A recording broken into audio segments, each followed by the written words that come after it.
जय माता रानी की। आइए हम माता की कथा रसपान करते हैं। प्राचीन समय की बात है। मनोहर नगर में एक पिठत नाम का ब्राह्मण रहता था। वह भगवती दुर्गा का भक्त था। उनके घर में सुमति नाम की एक अत्यंत सुंदर पुत्री उत्पन्न हुई। वह कन्या सुमति अपने घर के बालकपन में अपनी सहेलियों के साथ क्रीड़ा करती हुई इस प्रकार बढ़ने लगी कि जैसे शुक्ल पक्ष में चंद्रमा की कला बढ़ती है। उसके पिता प्रतिदिन दुर्गा की पूजा और हवन किया करता। उस समय वह भी नियम से वहां उपस्थित होती थी। एक दिन वह सुमति अपनी सहेलियों के साथ खेलने लग गई और भगवती के पूजन में वहां उपस्थित नहीं हुई। उसके पिता को पुत्री की ऐसी असावधानी देखकर क्रोध आया और पुत्री से कहने लगे, हे दुष्ट पुत्री, आज तुमने भगवती का पूजन नहीं किया। इस कारण मैं किसी कुष्ठ रोगी या फिर गरीब मनुष्य के साथ तेरा विवाह करूंगा। इस प्रकार कुपित पिता के वचन सुनकर सुमति को बड़ा ही दुख हुआ और पिता से कहने लगी कि हे पिताजी, मैं आपकी कन्या हूँ। मैं आपकी सब तरह से अधीन हूँ। जैसी आपकी इच्छा हो वैसा ही करो। राजा कुष्ठ रोगी अथवा किसी के साथ तुम्हारी इच्छा हो मेरा विवाह कर सकते हो, पर होगा वही जो मेरे भाग्य में लिखा है। मेरा तो इस पर पूर्ण विश्वास है। मनुष्य जाने कितने मनोरथों का चिंतन करता है, पर होता वही है जो भाग्य में विधाता ने लिखा है। जो जैसा करता है उसको फल भी उस कर्म के अनुसार मिलता है, क्योंकि कर्म करना मनुष्य के अधीन है, पर फल देना भगवान के अधीन है। उसी तरह अपनी कन्या के ऐसे निर्दयता से कहे हुए वचन सुनकर उस ब्राह्मण को अधिक क्रोध आया। तब उसने अपनी कन्या का एक कुष्ठ रोगी के साथ विवाह कर दिया और अत्यंत क्रुद्ध होकर पुत्री से कहने लगे कि जाओ जाओ, जल्दी जाओ, अपने कर्म का फल भोगो। देखें केवल भाग्य भरोसे पर रहकर तुम क्या करती हो। इस प्रकार के कहे हुए पिता के कटु वचनों को सुनकर सुमति मन में विचार करने लगी कि अहो, मेरा बड़ा दुर्भाग्य है जिससे मुझे ऐसा पति मिला। इस तरह अपने दुख का विचार करती हुई सुमति अपने पति के साथ वन में चली गई और भगवान ने कुछ युक्त उस स्थान पर उन्होंने वह रात बड़े कष्ट से व्यतीत की। उस गरीब बालिका की ऐसी दशा देखकर भगवती पूर्ण पुण्य के प्रभाव से प्रकट होकर सुमति से कहने लगी कि हे दीन ब्राह्मणी, मैं तुम पर प्रसन्न हूँ।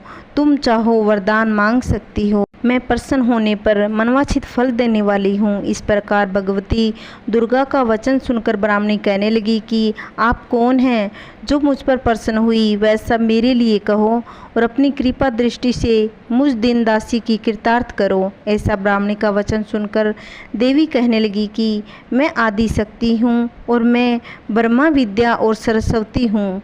मैं प्रसन्न होने पर प्राणियों का दुख दूर कर उनको सुख प्रदान करती हूँ।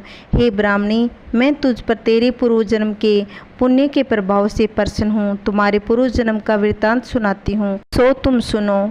तुम पूर्व जन्म में निषाद बील की स्त्री थी और अति पतिव्रता स्त्री थी। एक दिन तेरे पति निषाद ने चोरी की। चोरी करने के कारण तुम दोनों को सिपाहियों ने पकड़ लिया और ले जाकर जेल खाने में कैद कर दिया।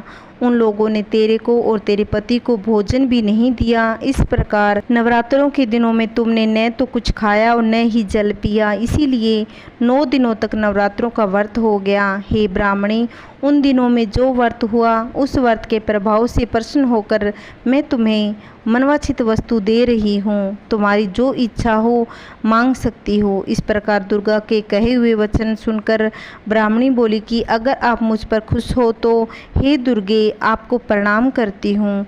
कृपा करके मेरे पति के कुष्ठ रोग को ठीक कर दो। देवी कहने लगे कि उन दिनों में जो तुमने व्रत किया था उस व्रत के एक दिन का पुण्य अपने पति को कुष्ठ दूर करने के लिए अर्पण करो। अपने प्रभाव के तेरा पति कुष्ठ रोग से रहित होकर सोने के समान शरीर वाला हो जाएगा। देवी का वचन सुनकर वह ब्राह्मणी बहुत खुश हुई और अपने पति को निरोग करने की इच्छा से ठीक है ऐसे बोली। तब उसने पति का शरीर भगवती दुर्गा की कृपा से कुष्ठहीन होकर अति कांति युक्त हो गया और जिसकी कांति के सामने चंद्रमा की कांति भी क्षीण हो जाती है। वह ब्राह्मणी पति की मनोहर देह को देखकर देवी को अति पराक्रम वाली समझकर स्तुति करने लगी कि हे दुर्गे, आप दुर्गत को दूर करने वाली, तीनों जगत की संताप को हरने वाली, समस्त दुखों को दुख दूर करने वाली, रोगी मनुष्य को निरोग करने वाली, प्रसन्न होने पर मनवांछित वस्तु को देने वाली और दुष्ट मनुष्य का नाश करने वाली हो। तुम ही सारे जगत की माता और पिता हो। हे अम्बे, मुझ अपराध रहित अबला की ही मेरे पिता ने कुष्ठ के साथ विवाह कर मुझे घर से निकाल दिया। उसके निकालने के बाद मैं पृथ्वी पर वन में घूम रही हूँ। आपने ही मेरा इस आपत्ति रूप में उद्धार किया है। हे देवी, आपको प्रणाम करती हूँ, मुझ दिन की रक्षा कीजिए। इसी प्रकार सुमति ने मन से देवी की स्तुति की। उसे स्तुति सुनकर देवी को बहुत संतोष हुआ और ब्राह्मणी से कहने लगी कि हे देवी, उदाल्य नाम का अति बुद्धिमान, धनवान, कीर्तिवान, जितेंद्रिय पुत्र शीघ्र होगा। ऐसा वचन कहकर देवी अंतर ध्यान हो गई। जैसे माता ने सुमति पर खुश होकर वरदान दिया, वैसा माता सब पर प्रसन्न हो, सबके घर में सुख शांति बनी रहे, सबके घर में अन्न धन का भंडार भरे। बोलिए माता की जय। अगर मेरी कहानी आपको अच्छी लगती हो तो प्लीज़ कमेंट बॉक्स में माता की जय अवश्य बोलिए। अगर आप चैनल पे नए आए हो तो प्लीज़ चैनल को सब्सक्राइब करना, जिससे आने वाली वीडियो की नोटिफिकेशन सबसे पहले मिल सके। वीडियो को ज़्यादा से ज़्यादा शेयर करना। जय माता की।